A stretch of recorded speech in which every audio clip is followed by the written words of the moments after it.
पूर्णमदः पूर्णमिदं पूर्णात् पूर्णमुदच्यते पूर्णस्य पूर्णमादाय पूर्णमेवावशिष्यते।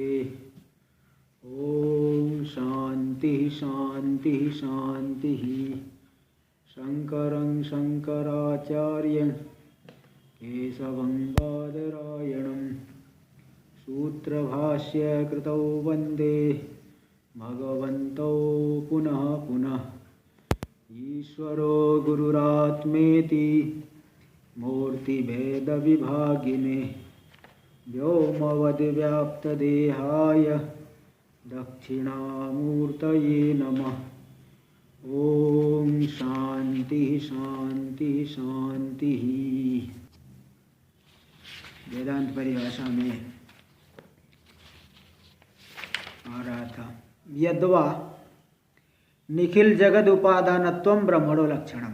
संपूर्ण जगत का जो उपादान कारणता विवर्तोपादानत्व, यही ब्रह्म का लक्षण है। ये ब्रह्म में रहेगा, जो जिसमें रहे वह इसका धर्म होता है, लक्षण होता है। उपादानत्वम च, यहाँ किस प्रकार की उपादानते लेना? माया के समान परिणामी लेना है क्या? बोले नहीं, विवर्त। उपादानत्वम च जगद अध्यास अधिष्ठानत्वम, जगत का अध्यास, जगत रूपी अध्यास, उसका अधिष्ठानत्व, उसके अधिष्ठानता जो ब्रह्म में है, यही ब्रह्म में उपादानत्व लेना है, दूसरा कोई उपादानत्व नहीं लेना। अथवा जगदाकारेण विपरिणममान मायाधिष्ठानत्वम वा, जगदाकारेण विपरिणममान है माया, विपरिणमित हो रही माया, उसका उस माया का अधिष्ठान होना ही जगत उपादानत्व ब्रह्म में है। एतादृशमेव उपादानत्व अभिप्रेत्य, इसी प्रकार के उपादानत्व को ध्यान में रख करके ही श्रुतियों में प्रपंच और ब्रह्म के तादात्म्य का समानाधिकरण का प्रयोग हुआ, उपदेश हुआ है, कथन हुआ है। कहाँ देखिए? तैतरीय में, ये तो ब्रह्म, इसमें बृहदारण्य, इदम सर्वम यदयम आत्मा, यह सब कुछ जो आत्म रूप है, तो देखिए तादात्म्य, यह सब कुछ, इदम सर्वम कार्यम, यह सब कुछ कार्य आत्मरूप है, तादात्म्य का उपदेश हुआ। सत्यत्यभवत, सत्य यानी पृथ्वी जल तेज, जिसका विशेष रूप से ज्ञान होता है रूपवत्ता होने से। मूर्त, मूर्त जो पृथ्वी आदि तीन भूत हो गए सत, और त्यत हो गए अमूर्त वायु आकाश। तो सत्य त्यच्चा भवत, यहाँ भी देखिए तादात्म्य का उपदेश हुआ। बहुश्याम प्रजाएय, मैं बहुत हो जाऊँ, मैं उत्पन्न हो, तो ब्रह्म ही बहुत हो गया, ब्रह्म ही उत्पन्न हुआ। तो प्रपंच और ब्रह्म में तादात्म्य का उपदेश जो हुआ है, इस प्रकार की उपादानता को लेकर के ही इत्यादि श्रुतिषु ब्रह्म प्रपंचयोस् तादात्म्य व्यपदेशः, ये हुआ है, इस प्रकार की उपादानता को लेकर के।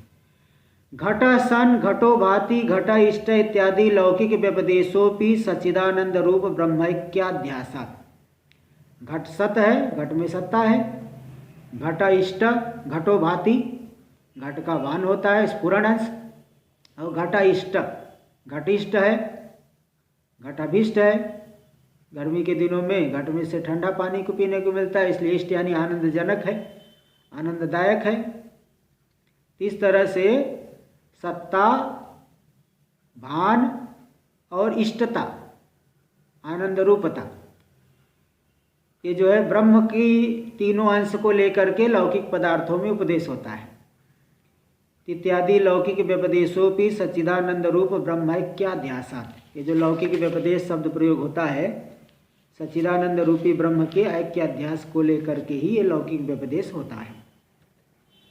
नहीं तो जगत के पदार्थों में तो सत्ता, अपनी सत्ता नहीं है, अपना जड़ पदार्थों में जड़ का भान भी नहीं होता, और इष्ट आनंद ये भी नहीं है।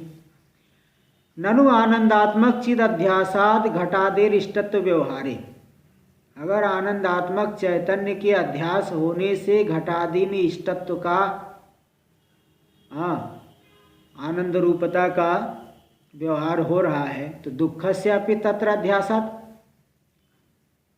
आनंदात्मक चिद में अध्यास, चिद अध्यास मतलब चिद में अध्यस्त होने से घटादि में जैसे इष्टत्व का व्यवहार हुआ तो दुख भी तो वही आनंदात्मक चैतन्य में अध्यस्त है। दुःखस्यापि तत्र अध्यासात्, आनंदात्मक चिति उसमें अध्यास होने से तत्रापि इष्टत्व व्यवहारापत्ति। दुख में भी दुखम इष्टम, दुख मुझे इष्ट है, दुख मुझे अच्छा लगता है, दुख मुझे अभिष्ट है, चाहता हूँ, ये व्यवहार हो जाए। क्योंकि घटादि में जैसे इष्टत्व व्यवहार हुआ, क्योंकि वह चैतन्य आनंदात्मक चैतन्य में अध्यस्त है, तो दुख भी तो उसी में अध्यस्त है, तो दुख में भी इष्टत्व का व्यवहार हो। इति चेत सिद्धांति कह न आरोपे सति निमित्तानुसरणम, न तो निमित्तम अस्तित्यारोप, आरोप होने पर निमित्त ढूंढा जाता है। चोरी हो गई तो चोर को ढूंढा जाएगा, ना तो निमित्तम अस्तित्यारोप। ये नहीं कि घर के सामने चोर खड़ा है तो चिल्लाएंगे अरे चोरी हो गई, चोरी हो गई, चोरी हो गई। निमित्त होने मात्र से आरोप नहीं किया जाता, किंतु आरोप होने पर निमित्त को ढूंढा जाता है। इति अभ्युपगमेन, ऐसा स्वीकार किए जाने से, इस नियम को माना जाने से, दुखादौ सच्चिदांशाध्यासे भी, दुखादि में दुख और आदि से दुख के साधन ले लेना है। तो सच्चिदांश का अध्यास होने पर भी आनंदांशाध्यासा भावात, आनंदांश का अध्यास दुखादि में नहीं है, इसीलिए अनुभव नहीं होता। तो अनुभव के अनुसार हम निमित्त ढूंढेंगे ना, जो अनुभव ही नहीं हो रहा तो निमित्त क्यों ढूंढोगे? निमित्त होने मात्र से आरोप नहीं होता है, आरोप होने पर निमित्त को ढूंढा जाता है। ये नहीं कि रज्जु के सर्प जैसा दिख रहा है, इतने मात्र से जो है कांपने लग जाएंगे। अरे भ्रांति होगी तब कांपेंगे। हाँ, सर्प के जैसा दिखने मात्र से आरोप, अरे भाई उसके जैसा दिख रहा है इसलिए थोड़ा सा कांप लो, ऐसा नहीं कहते। भय कर लो, ऐसा नहीं होता। तो हाँ, जगती नाम रूप अंश द्वय व्यवहारस्तु, जगत में जो नाम रूप दो अंश का व्यवहार होता है, ये भी तो होता है। तो बोले ये जो व्यवहार होता है यह तो अविद्या परिणामक नाम रूप संबंधात, अविद्या का परिणाम रूपी जो नाम रूप है इसके साथ संबंध होने से। क्योंकि जगह जगह शास्त्रों में आता है भाई सृष्टि क्या है, सृष्टि मतलब नाम रूप का उद्भव हो जाना, यही सृष्टि है। जैसे कुलाल मृत्तिका ला करके एक विशेष आकृति दे दिया, रूप हो गया, और उसका एक व्यवहार चलाने के लिए घट ऐसा नाम दे दिया। ये नहीं कि घट बनने के बाद मिट्टी सोना हो गई अथवा कुछ और हो गई, घट होने के बाद भी वहाँ मृत्तिका ही है, किंतु उसमें एक विशेष आकार दे दिए और एक विशेष नाम दे दिया व्यवहार के लिए। ये जो नाम रूप है यही घट की सृष्टि है। मृत्तिका से अतिरिक्त घट तो उस काल में भी नहीं है। इसलिए तो अविद्या का परिणाम रूपी नाम रूप जो है उसका संबंध जगत में हो जाने से नाम रूप इस दो अंश का भी व्यवहार हो जाता है। तदुक्तम, इसी बात को दृग् दृश्य विवेक नाम के ग्रंथ में कहा गया है, भगवान भाष्यकार ने कहा है। अस्ति भाति प्रियं रूपं नाम चेत्यंश पंचकम आद्यं त्रयं ब्रह्म रूपं जगद रूपं ततोद्वयम्। अस्ति भाति प्रियम, अस्ति यानी सत्ता, भाति यानी भान चिदंश, और प्रिय यानी आनंद, और रूप यानी एक आकार, और नाम यानी नाम। इति अंश पंचकम, अंशानाम पंचकम, पांच का समुदाय, पांच अंश। इसमें से आद्यम त्रयम ब्रह्म रूपम, शुरुआत के जो तीन है वो ब्रह्म के रूप है। ये शुरू के तीन ब्रह्म के रूप है, ब्रह्म स्वरूप है। जब जगद रूपम ततोद्वयम, उसके बाद के जो दो है ततोद्वयम जगद रूपम, ये जगत का अपना रूप है। विद्या का परिणाम रूपी नाम रूप है, ये जगत का अपना हो गया है। विद्या के माध्यम से आया, बाकी तीन जो है ये ब्रह्म का है। न च शब्द, अथ जगतो जन्म क्रमो निरूप्यते। अब इसके अनंतर जगत के जन्म का क्रम, किस क्रम से जगत की उत्पत्ति होती है उसका निरूपण किया जाता है। इस तरह तत्र यानी निरूपण की प्राप्ति होने पर, क्रम निरूपण प्राप्ति होने पर सर्गाद्य काले परमेश्वरः, सृष्टि के आदि काल में परमेश्वर, सृज्यमान प्रपंच वैचित्र हेतु प्राणी क्रम कर्म, जो सृष्टि की जा रहा है प्रपंच, उस प्रपंच में विचित्रता, एक ही कारण से विचित्र प्रपंच कैसे बन जाएगा, इसलिए प्रपंच के वैचित्र का हेतु है प्राणी कर्म। इसलिए ब्रह्मसूत्र में विचार आया कि परमात्मा जो है कर्म निरपेक्ष होकर के सृष्टि करेगा, सापेक्ष होकर के सृष्टि करेगा। अगर कर्म की अपेक्षा नहीं करके सृष्टि कर रहे हैं, तब तो जैसे राग द्वेष वाला आदमी किसी का भला करता है, किसी का बुरा करता है, तो परमेश्वर में भी वही आपत्ति होगी। राग द्वेष वत्व पृथक जन, पामर के समान परमेश्वर भी हो गए, उनमें भी राग द्वेष तत्व मानना पड़ेगा। किसी को सुखी बना रहे, किसी को दुखी, कोई 100 साल जी रहा है, कोई 5 साल में मर गया, 10 साल में मर गया, कोई 15 साल में मर गया, कोई युवा अवस्था में मर गया, कोई जो है पैसे का, किसी के पास बहुत ज़्यादा पैसा है और किसी के पास बिल्कुल नहीं, गरीब है। इसलिए अगर कर्म निरपेक्ष मानेंगे परमेश्वर को सृष्टा, तब तो विषयी पुरुषों के समान उसमें भी राग द्वेष की आपत्ति होगी। और फिर कर्म सापेक्ष परमेश्वर है, तब तो भाई जो है ईश्वर मानना ही व्यर्थ हो गया, फिर कर्म को ही मान लो। ऐसे कोई प्रमाण तो आपके पास नहीं कर्म सापेक्ष होकर के, और ईश्वर मानना भी व्यर्थ होगा। और लोक में भी कहावत है कर्म ही पूजा है। तो यहाँ बताया सिद्धांति ने नहीं, सृष्टि, पूर्व पक्षी ये सब आपत्ति दिया था, सिद्धांति का दिया नहीं, कर्म सापेक्ष सृष्टि हुई, इसमें सृष्टि ही प्रमाण है। क्योंकि जो विचित्र कार्य होता है विशिष्ट कारण से जन्य होता है। पट है तो तंतु से हुआ है, घट है तो मृतिका से होता है, अलग अलग कार्य है, अलग अलग कारण मानना पड़ता है। यहाँ भी शास्त्र में आए पुण्यो वै पुण्येन कर्मणा भवति, पापः पापेन, पुण्य कर्मों से पुण्यात्मा होता है, सुखी होता है, पाप कर्मों से पापात्मा होता है, दुखी होता है, नारकी योनियों की प्राप्ति करता है।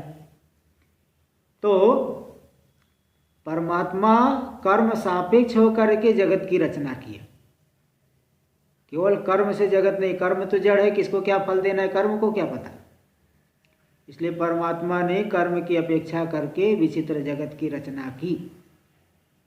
रचना करने पर भी अलग अलग जो व्यक्ति को सुख दुख हो रहा है उसके प्रति उसका जो बीज स्थानीय हो गया कर्म। जैसे पर्जन्य मेघ वर्षा करेगा तो वर्षा से सभी बीज अंकुरित हो जाएंगे, लेकिन आम्र के बीज से आम्र का वृक्ष बनेगा, नींबू के बीज से नींबू का वृक्ष बनेगा, नीम के वृक्ष से बीज से नीम का वृक्ष बनेगा, उसका फल आएगा उसमें। तो अलग अलग होने के लिए अलग अलग बीज कारण है। लेकिन एक मेघ से वर्षा, मेघ जो है साधारण कारण हो गया, वर्षा जो है वो साधारण कारण, पर्जन्य साधारण कारण। इसी प्रकार ईश्वर साधारण कारण है, और जो प्राणियों के लिए अलग अलग विचित्र सृष्टि है उसके लिए बीज है उसका कर्म, वो असाधारण कारण हुआ। इसलिए यहाँ पे बता रहे हैं कि परमेश्वर सृष्टि के आदि सर्ग के आदि काल में परमेश्वर सृज्यमान प्रपंच के वैचित्र का हेतु है प्राणी कर्म। उस प्राणी कर्म से सहकृत हो करके, प्राणी कर्म सहकारी कारण है, और अपरिमित अनिरूपित शक्ति विशेष विशिष्ट माया समझता है, जिसकी शक्ति का कोई परिमाण नहीं है और जिसकी शक्ति का निरूपण भी नहीं, प्रमाण के द्वारा जाना भी नहीं जा सकता। ऐसी शक्ति विशेष से विशिष्ट जो माया, उस माया से के सहित होकर के, माया से विशिष्ट होकर के परमेश्वर सहित सन नाम रूपात्मक निखिल प्रपंचं प्रथमम बुद्धौ आकलय्य। ऐसा होकर के नाम रूपात्मक जो निखिल प्रपंच को सबसे पहले बुद्धि में विचार करके, आकलन करके, उसका आकलन करके फिर इदम करिष्यामि इति संकल्पयति, अब मैं इसकी सृष्टि करूँगा, ऐसा परमेश्वर वो संकल्प करते हैं। और इस बात को तदैक्षता बहुश्याम प्रजाएय, उस परमात्मा ने इच्छण किया मैं बहुत हो जाऊँ, मैं उत्पन्न हो जाऊँ। इति सो आकामयता बहुश्याम प्रजाएय, उसने कामना की मैं बहुत हो जाऊँ, मैं उत्पन्न हो, ऐसी श्रुतियाँ है। इसलिए इसमें संकल्प करके फिर कृति आदि करते हैं। तो ये सब बताइए, इक्षण करके संकल्प करके फिर प्रयत्न करते हैं। तथा यानी ईक्षण संकल्प प्रयत्नानंतरम आकाश आदिनी पंचभूतानि अपंचीकृतानि, आकाश आदि जो 5 भूत है अपंचीकृत है, तन्मात्र रूप है। तन्मात्र पद प्रतिपाद्यानि, तन्मात्र पद के द्वारा जिनको कहा जाता है। तदेव इति तन्मात्रम, मयूरव्यंसकादेयश्च सूत्र से समास होता है। तो तन्मात्र अलग अलग, आकाश में आकाश ही है केवल, वायु में वायु अंश ही है, अग्नि में अग्नि अंश ही, तेज में तेज अंश ही है, जल में जल अंश ही है, पृथ्वी में पृथ्वी अंश ही है। ऐसे अलग अलग अपंचीकृत 5 भूतों की सृष्टि करते हैं, जिनको तन्मात्रा पद से कहा जाता है, तन्मात्र पद से। तत्र इन 5 के भूतों के बीच में आकाशस्य शब्दो गुण, आकाश का गुण है शब्द एकमात्र। वायुस्तु शब्द स्पर्श, वायु का तो शब्द और स्पर्श ये 2 गुण है। कि नैयायिक लोग भी एक नियम मानते हैं, कारण गुणा कार्य गुणान आरभन्ते, कारण गुण कार्य गुणों का आरंभ करते हैं। यहाँ तो तैत्तरीयोपनिषद में आया तस्माद् वाय तस्माद् आत्मना आकाशा संभूता आकाशाद् वायो वायोरग्निरग्निराप अद्भ्य पृथ्वी अन्नम, उस इस परमात्मा से आकाश उत्पन्न हुआ, आकाश भावापन्न ब्रह्म से वायु उत्पन्न हुआ, वायु भावापन्न ब्रह्म से तेज उत्पन्न हुआ, तेज भावापन्न ब्रह्म से जल उत्पन्न हुआ, जल भावापन्न ब्रह्म से पृथ्वी उत्पन्न हुई। तो कारण के गुण कार्य में आते, आकाश भावापन्न ब्रह्म से वायु बना, तो आकाश के गुण वायु में भी आए, इसलिए वायु में 2 गुण हो गए, शब्द और उसका अपना गुण है स्पर्श। तेजसस्तु, न्याय में तो आकाश वायु का कारण नहीं बल्कि वायु का परमाणु कारण है, लेकिन यहाँ पे ऐसा नहीं। तेजसस्तु शब्द स्पर्श रूपाणी, तेज में 3 गुण है, शब्द स्पर्श और रूप। अपाम तु, जल में तो शब्द स्पर्श रूप रस गंधा, शब्द स्पर्श रूप रस और गंध। अब इनका क्या क्या अलग अलग शब्द है।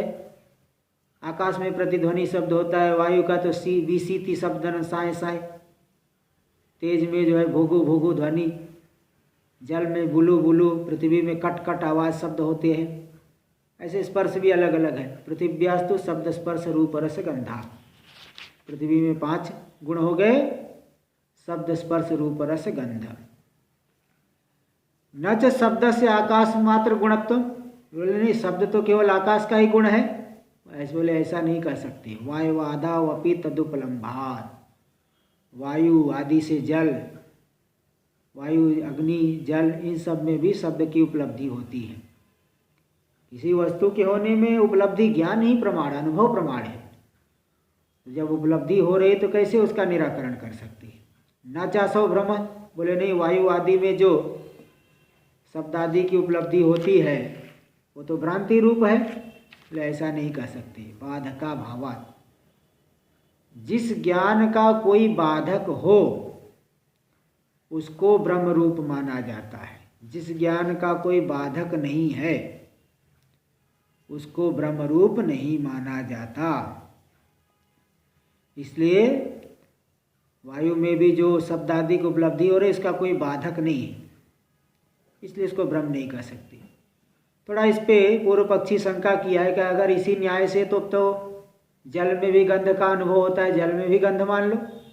टीका में दे दिए ननु जलादोपि गंधोपलब्धात कथम तस्य पृथ्वी मात्र गुणत्वम, जलादि में भी तो गंध की उपलब्धि होती है, तो गंध पृथ्वी मात्र का गुण कैसे है, गंध को जल का भी गुण मान लो। इति चेत सिद्धांतिकरण न, ऐसा मत कहो। तस्य पंचीकृत पृथिव्यांश संबंध कृतत्वेन, जलादि में जो गंध की अनुभूति हो रही पंचीकृत पृथ्वी अंश के संबंध को लेकर के अनुभव हुआ, इसलिए वहाँ पे गंध अपना नहीं है। ये जलादि पृथिव्या कार्यत्वेन, जलादि पृथ्वी का कार्य नहीं है, जल का ही कार्य पृथ्वी है, पृथ्वी जल का पृथ्वी का कार्य जल नहीं, इसलिए पृथ्वी का कार्य नहीं होने से विपरीत जो है गुण इधर उल्टा नहीं आएंगे। जल से गुण पृथ्वी में गया है, पृथ्वी से गुण एक जो नया उत्पन्न हुआ वह वापस जल में इधर नहीं आएगा। इसलिए बाधक सद्भावेन च, पृथ्वी का अकार्य अकार्य है और बाधक अकार्य करते न बाधक, इसलिए ये बाधक हो गया। कोई जलादि पृथ्वी का कार्य नहीं, इसलिए बाधक होने से जलादि में जो गंध का ज्ञान हो रहा है भ्रांति है। और स्वयं देखा जाता है, जैसे नीम का पत्ता गिर गया जल में तो अलग जो है गंध आता है, अन्य कोई सेंट डाल दिए तो अलग गंध आएगा, कोई कहीं की मिट्टी जो है ऐसी सुगंधित होती है अलग गंध आता है, घड़े में पानी रख दो तो उसका सुगंध अलग हो जाता है। तो पृथ्वी का अंश वहाँ पे गंध गया है। आगे इमानी भूतानि त्रिगुण माया कार्याणि त्रिगुणानि, त्रिगुणानि त्रयो गुणा येषां भूतानाम अथवा येषु भूतेषु तानि भूतानि त्रिगुणानि। ये जितने पांचों भूत है त्रिगुण माया के कार्य होने से त्रिगुणानि, त्रिगुण है ये भी त्रिगुणात्मक है। गुण किसे कहते हैं? समदम उपरति वाला गुण नहीं लेना है। गुणा सत्व रजस तमांसी, सत्व गुण रजोगुण और तमोगुण ये गुण है। एतैश्च सत्व गुणोपेत ही पंचभूत है, ये जो सत्व गुण से युक्त पांच भूत है, व्यस्त ही अलग अलग पांच भूत, इनके पृथक पृथक क्रमेण पृथक पृथक इनके सात्विक अंश से, सत्व गुण से युक्त पांचों भूतों से पृथक पृथक, मतलब इनके सात्विक अंश से ही सत्व गुण की प्रधानता वाले इन पांचों भूतों से श्रोत्र त्वक चक्षु रसन घ्राणाख्यानि पंच ज्ञानेन्द्रियाणि जायन्ते। श्रोत्र च श्रोत्रम च त्वक च चक्षुश्च रसनम च घ्राणम च इति श्रोत्र त्वक चक्षु रसन घ्राणानि, श्रोत्र त्वक चक्षु रसन घ्राणानि आख्यायेषां तानि पंच ज्ञानेन्द्रियाणि श्रोत्र त्वक चक्षु रसन घ्राणाख्यानि। श्रोत्र त्वक चक्षु रसन और घ्राण संज्ञक जो पांच ज्ञान इंद्रिया है, ये पांच आकाश के सात्विक अंश से श्रोत्र इंद्रिय की उत्पत्ति, वायु के सात्विक अंश से त्वक इंद्रिय की उत्पत्ति, अग्नि के तेज के सात्विक अंश से चक्षुर इंद्रिय की उत्पत्ति, जल के सात्विक अंश से रसना इंद्रिय की उत्पत्ति और पृथ्वी के सात्विक अंश से घ्राण इंद्रिय की उत्पत्ति। ये पांच ज्ञानेन्द्रिय क्रम से उत्पन्न होते हैं। एतेभ्य पुनराकाशादिगत सात्विकांशेभ्य मिलितेभ्यो, तो अलग अलग सात्विक अंश से तो पांच ज्ञानेन्द्रियां उत्पन्न हुई, किंतु इन्हीं आकाश आदि गत सात्विक अंश जो मिलित सात्विक अंश है उनसे मनोबुद्धि अहंकार चित्तानि जायन्ते, मन बुद्धि अहंकार और चित्त ये उत्पन्न, ये पांच जो है ये चार, अंतःकरण तो एक ही है, उसकी वृत्ति को लेकर के चार भेद हो जाते हैं, मन बुद्धि चित्त अहंकार, ये चारों उत्पन्न होते हैं।